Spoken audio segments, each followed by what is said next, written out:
This year's race for the White House came into clear focus this week as President Obama got his best economic news in months, and Mitt Romney secured his claim to the nomination with back-to-back landslides. That big win in Florida Tuesday and yesterday in Nevada, with about 70% of the caucus vote counted so far.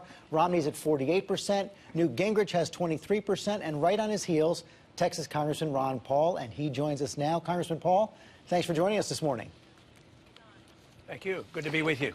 You know, you're in third place right now, fighting for second in Nevada, but you did come in second in 2008. It must be hard not to be disappointed by not having that secure yet. Well, you know, the votes aren't all counted yet, and there seems to be a bit of chaos out there, even though it was a small caucus vote. There was a lot of confusion.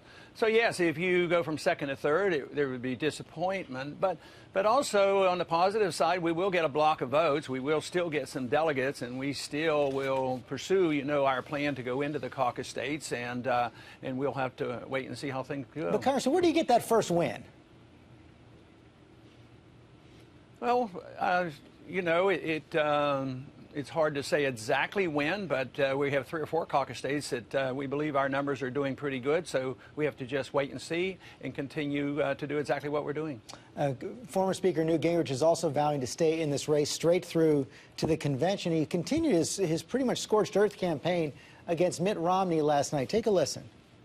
The vast majority of Republicans across the country are going to want an alternative to a Massachusetts moderate who has, in his career, been pro-abortion, pro-gun control, pro-tax increase, and who ranked third from the bottom in creating jobs in the 4 years he was governor.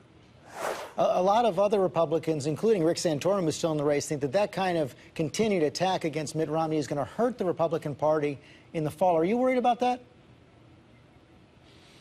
I don't worry about a lot of things. I don't worry about that. I worry about myself. I worry about the message. I worry about the country. I worry about the wars going on. I worry about the economy in the real sense of what it's like to have runaway inflation. Those are things that I worry about, and that's what energizes my supporters, and that's why we get these thousands of people coming out.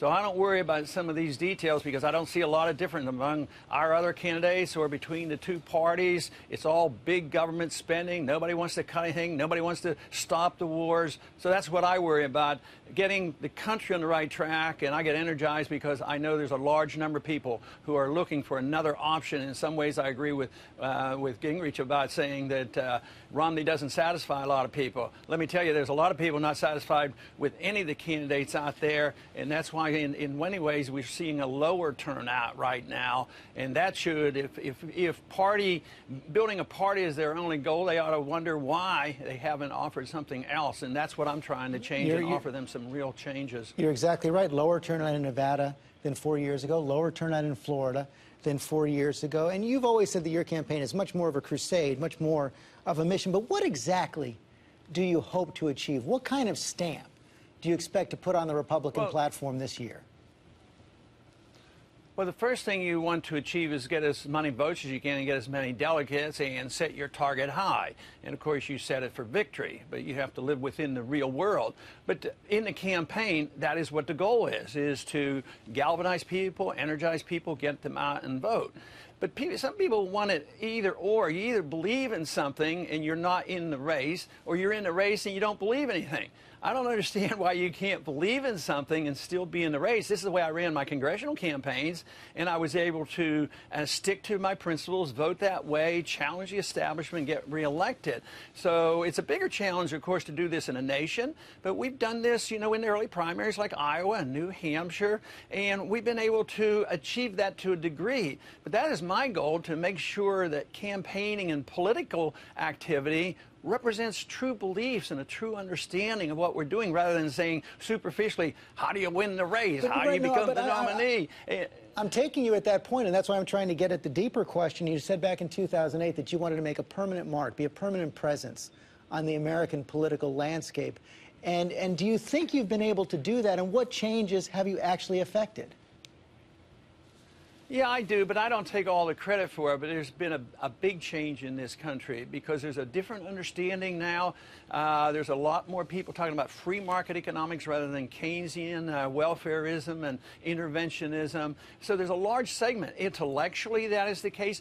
But among the young people, there is a revolution, an intellectual revolution going on with the young people, and there are people who have sat on the sidelines for years. The independents that I talk to, obviously we're not in a large majority right now when the election comes, but anybody who cares about what I'm talking about has to come to the campuses. Last night we had in a small college in Minnesota, we had 1,300 people coming out, and they're energized. It has not been translated into an absolute political change, but believe me, the intellectual revolution going on, and that has to come first before you see the political changes, and that's where I'm very optimistic. Do you think you can change Mitt Romney's mind on any of these big issues, and will you endorse him if he gets the nomination?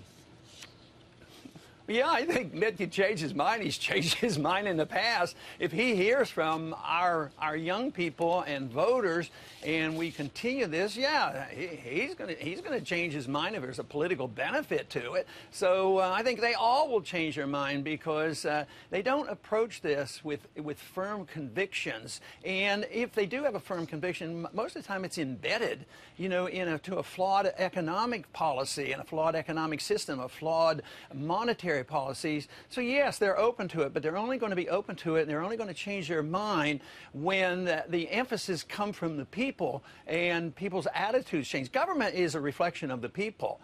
So both I want to change the government, and I want to change it through the electoral process, but I also want to change the hearts and minds of people. That is where it really starts, and that is where we're making the progress. And you have been consistent in that. Congressman Paul, thanks very much for your time this morning.